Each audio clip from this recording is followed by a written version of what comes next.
ಬೇರೆಯವರೆಲ್ಲ ಸೇರ್ಕೊಂಡಿದ್ದಾರೆ ಇದರ ಜೊತೆಗೆ. ಅವರೆಲ್ಲ ಸೇರ್ಕೊಂಡು ಷಡ್ಯಂತ್ರ ಮಾಡ್ತಾ ಇದ್ದಾರೆ. ನಾವು ಇದರ ವಿರುದ್ಧ, ಯಾಕಂದ್ರೆ ಇದು ಅವ್ರು ತಗೊಂಡಿರ್ತಕ್ಕಂಥ ನಿರ್ಣಯ, ರಾಜ್ಯಪಾಲರು ತಗೊಂಡಿರ್ತಕ್ಕಂಥ ನಿರ್ಣಯ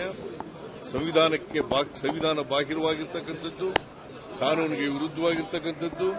ಅದರಿಂದ ನಾವು ಕೋರ್ಟ್ನಲ್ಲಿ ಇದನ್ನು ಪ್ರಶ್ನೆ ಮಾಡಿ ನಾವು ಲೀಗಲ್ ಫ್ಯಾಕ್ಟ್ ಅನ್ನು ಮಾಡ್ತೇವೆ.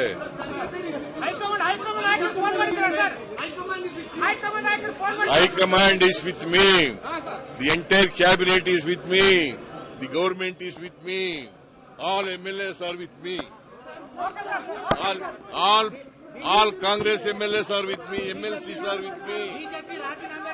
All Lok Sabha, Rajya Sabha members are with me.